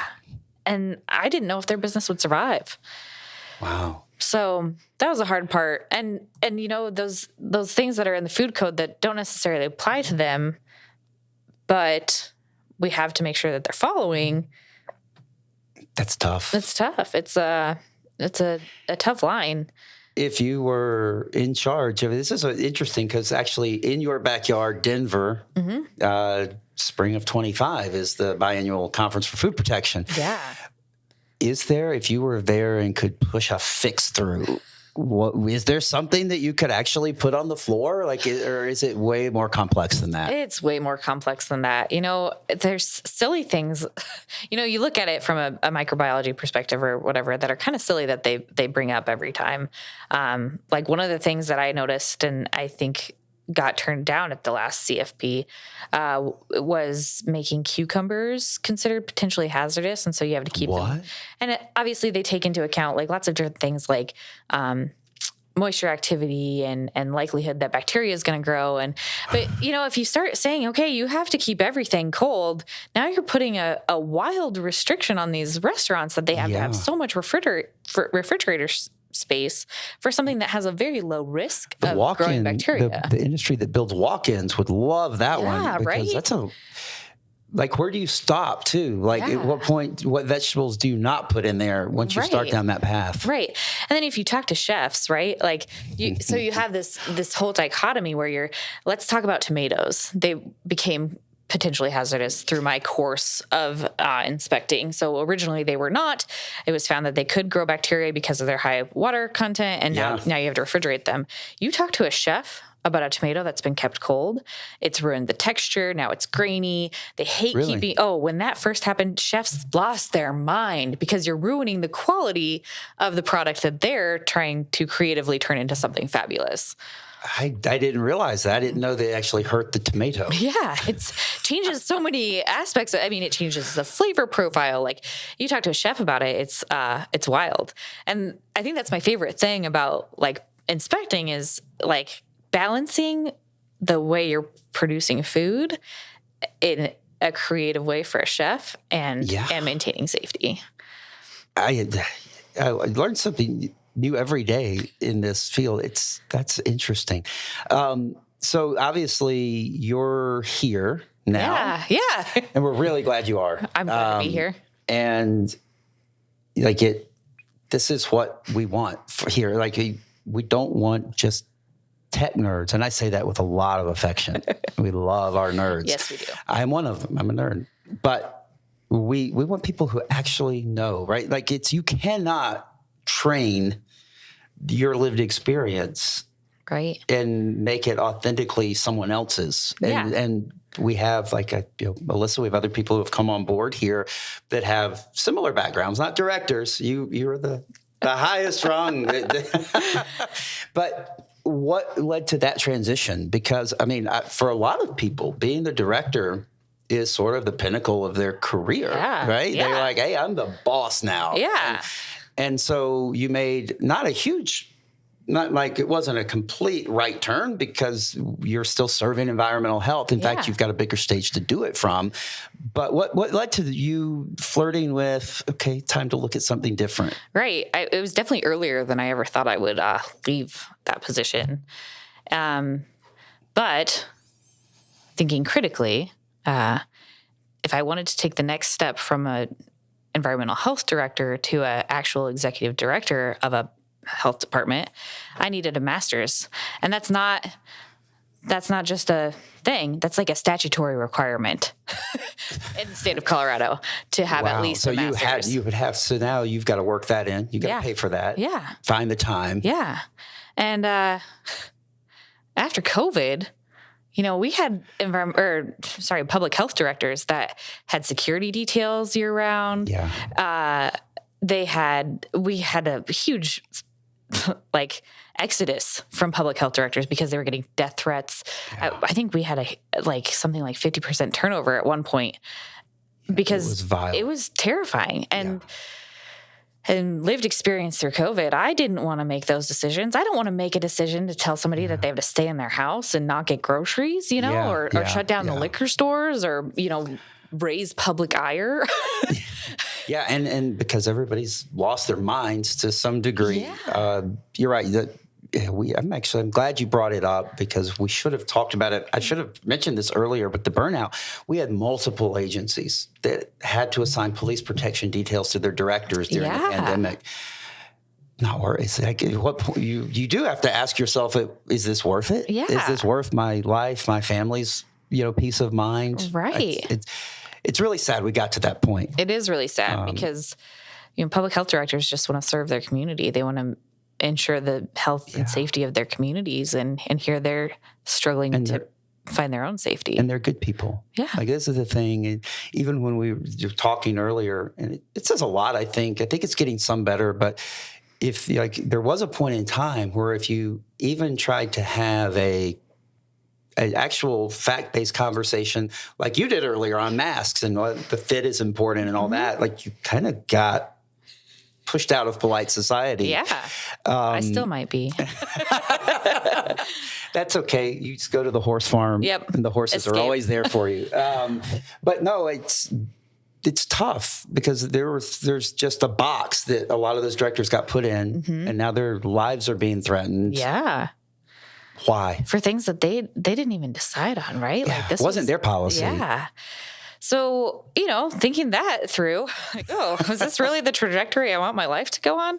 And I will say, like, we've kind of talked a little bit, like a day in the life of EH it's not an easy day. You don't go in and say, I'm going to get 6 restaurants done and accomplish that. You go in and you have now 3 complaints. And by the way, the water in this place is contaminated. They've had E. coli test positive, and you have a boil water order and an outbreak. And, your day is never what you plan. And it's always a million times more hectic than you had planned. And that stress was really starting to take a toll on me from the health standpoint.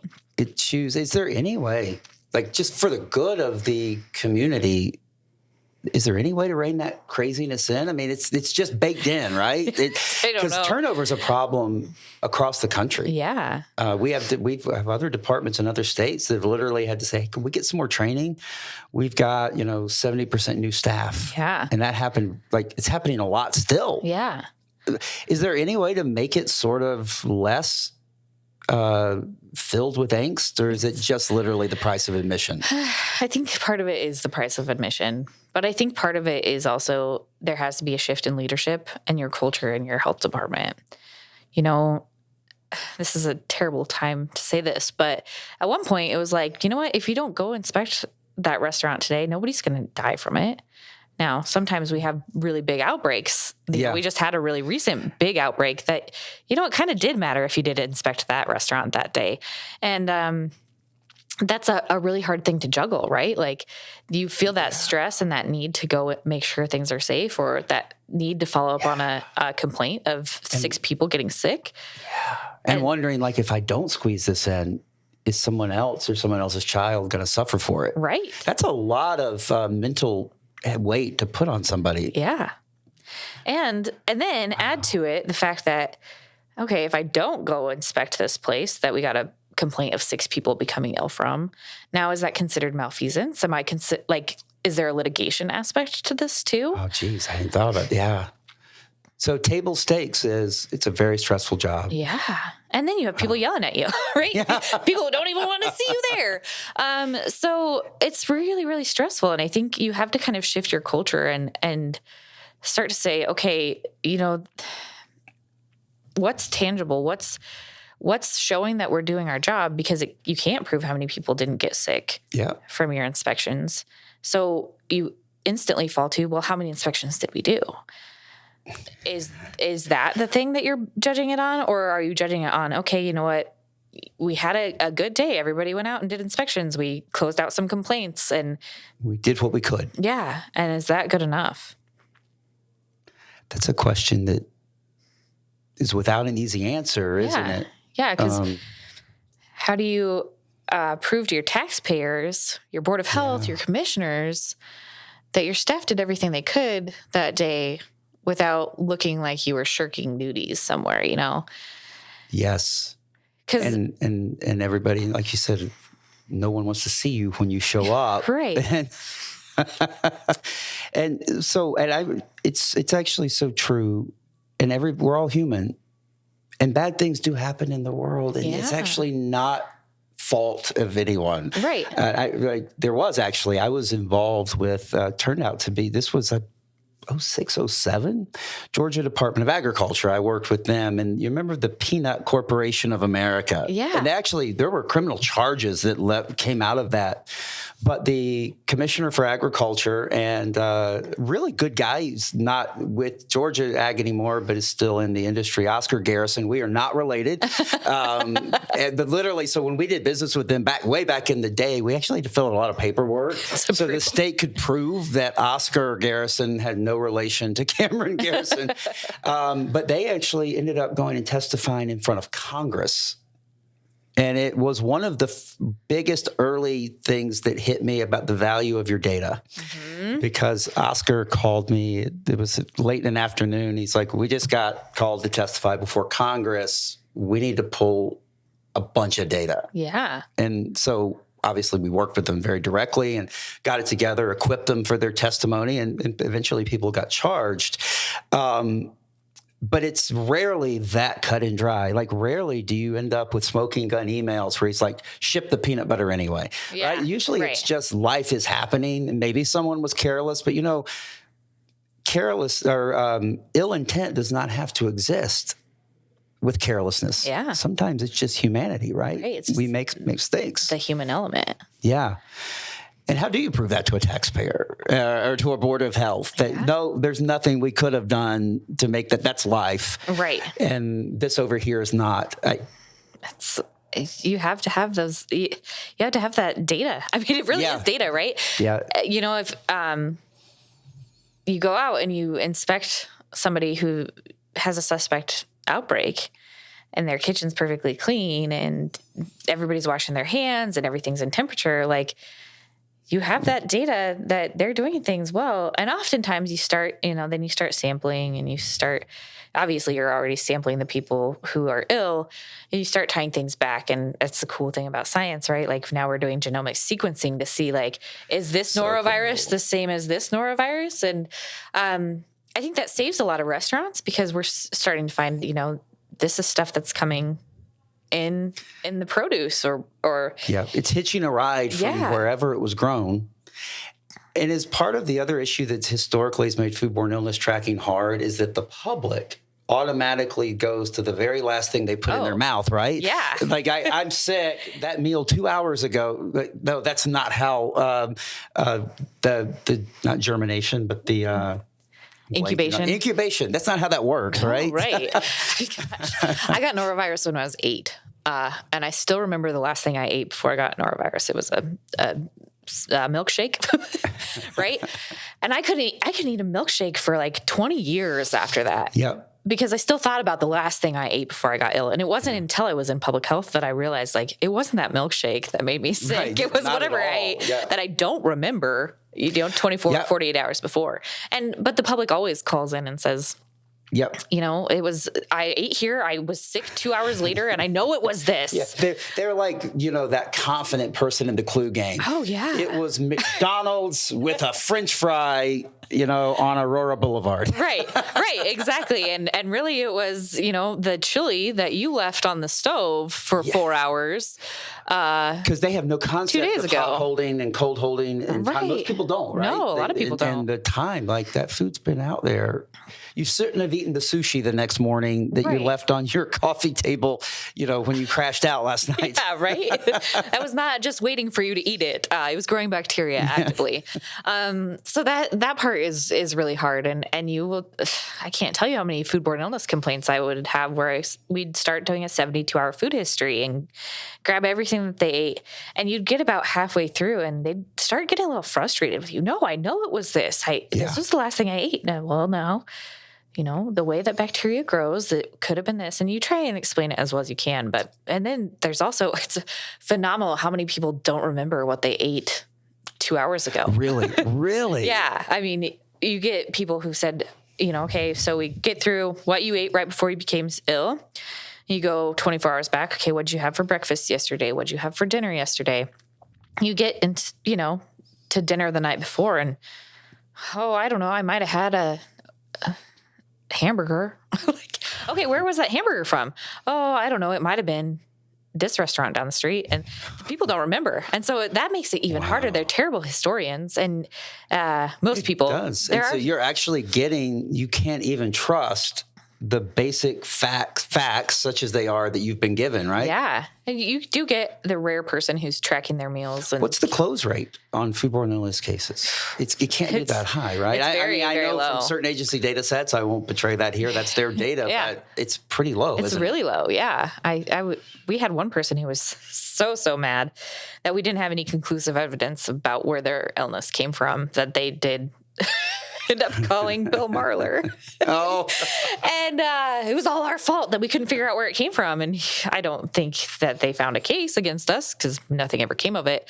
But people get really frustrated that you can't close out their foodborne illness. And it makes sense, but it's a low probability, especially if you can't remember everything you ate. Right. Well, and especially if it's a one-off, right? So if you start to get a bunch at once, you actually have a shot at getting back to the root. But if it's one or two, where's your bedrock? Right. That could have been, the door handle you touched at the bank earlier. If it's something like norovirus, right? Like that's so true. You can't tie it to food all the time, and that is also frustrating for people. You can't. Well, we are glad you're here. Are you having fun here? I love it. Not today, although I hope you're having fun today. I'm having fun today. But you're making a difference. Thank you. You speak the language. You're trusted because you've been there. Yeah. Empathy is so important, right? Yes. And you can be empathetic without truly being able to put yourself in the person's shoes. You can be, but it's not the same as empathy from being in the same trenches. Mm-hmm. That's what's just so critical that we have people like you here. Yeah. One funny thing before we wrap, I just wanted to mention you about, and we've heard it a couple of places, but I heard you telling Zach, a colleague in the halls, I think yesterday, that so when The Bear came out on Netflix. Oh, yeah. There's obviously the scene. It's a good show. I enjoyed it. Yeah. But there's a scene. They bribed the health inspector, right? And there's literally now people think that, that's what you do. Yeah. And bribes are starting to, they're not being accepted. But, never. But operators are like literally mimicking Netflix in the real world. Yeah. Yeah. That was like the wildest thing. I think through my career, somebody might have tried to bribe me with like a little bit here or there. And you're like, what? No. But that was really, I never had anybody like really try to push $100 bill into my hand or anything. But after that episode of The Bear came out, it was like wild. All of a sudden we had people calling like, okay, this is the price, to do our plan review, but how much more would it take for you to get out there faster? And people get really offended to be bribed, which I think is funny. Like, I always thought it was just hilarious, especially like knowing how close in the timeline it was to that episode of The Bear coming out. But people really like, no, I have integrity. I want to do a good job. And they get pretty offended when you try to bribe them. So it doesn't work to any restaurants listening. You're going to make your health inspector mad if you try to bribe them. Yeah. But we did see a marked increase after that episode of The Bear. That is just wild. Yeah. But, again, these aren't people that are going to take them because they are already laboring in obscurity. Yeah. Under horrifically, at times, stressful conditions. They're not there for the money. Yeah. Right? No, we're not. Because you would be anywhere but that if you were in it for money. Right. It's a thankless, and to all of the EH people watching, thank you. Yeah. Because you all do, and we're going to keep trying to do whatever we can to make the experience even marginally more palatable for the community, at least through our role in technology. And but we will have you back if you don't mind coming again. We will do it, and I really look forward to having another conversation again. So thanks for Cameron. coming in. All right. Bye, everybody. Bye. See you next time.